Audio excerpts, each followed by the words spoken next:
really good conversation and panel tonight.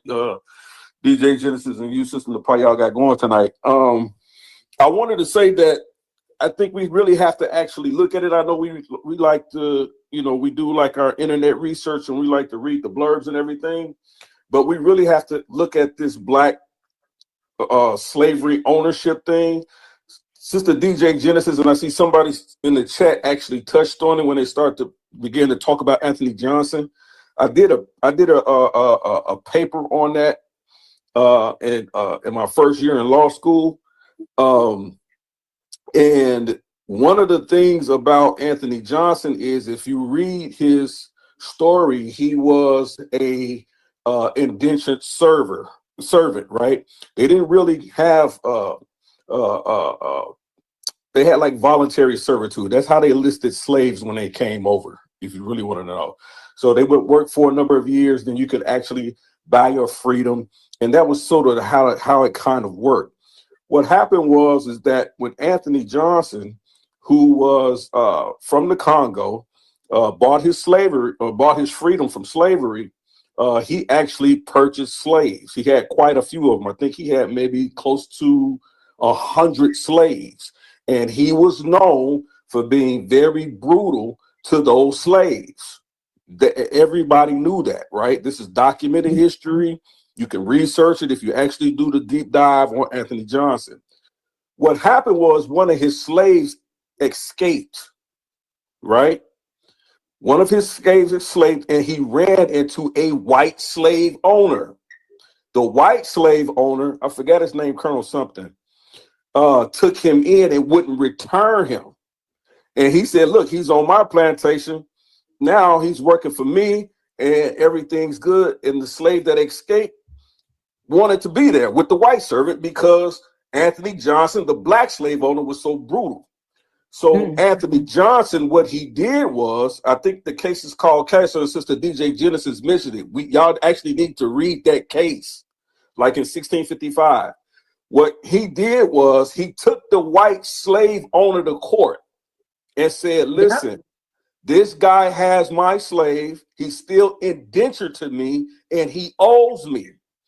What happened after that is where shadow slavery begins in this country, because the white judge sided with the Black slave owner and labeled him as his property.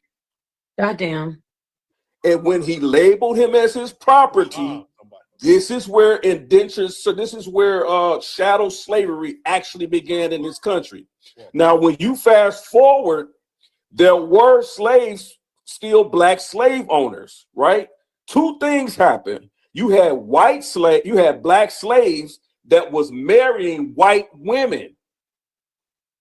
These white women and these Black slave owners were making money. People didn't like that. Why? Because where the Black man couldn't go, the white woman can go and bring that property back to the house.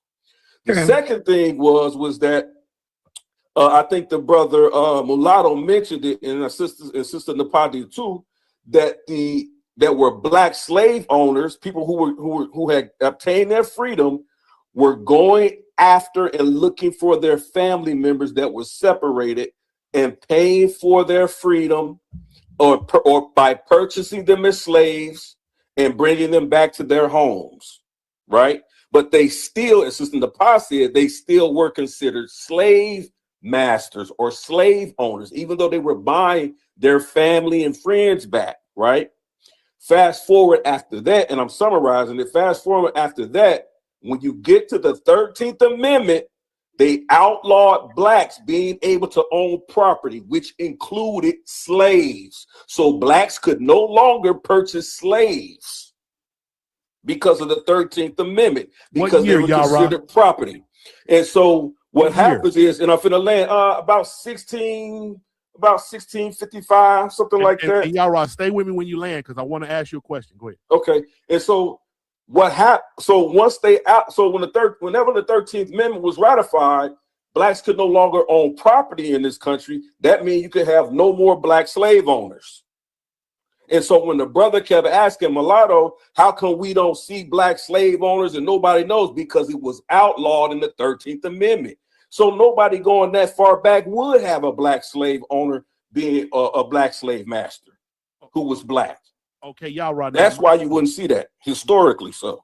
And after he goes, I want to y'all right. So my thing, hold on, my before you question, listen. I'm sorry, I'm with Alice. I have to because there's like 3 other people waiting in the back filter. So the court case is not how the brother presented it. There is no historical record about Johnson being a harsh slave owner at all. The reason why Kaser, right, and Johnson went to court, right, was because Kaser felt as though he had served his time on Johnson's plantation. It had nothing to do with him from running away from being harsh and beaten or anything like that. This was a legal matter, dealing with the slave thinking that he served his time and Johnson thinking that he had him for a lifetime of a servant. That's what that dispute was about. It had nothing to do with Johnson. Well, actually, you have to read the court case, sir, because he actually testified that. That out there. You have to actually read the court case because it is still on record, and he testified that he would not let him go. That's why he ran away. He would not let him go past his time of indentured servitude, and he was brutally beating him. You have to read the court case. But one thing that you omitted.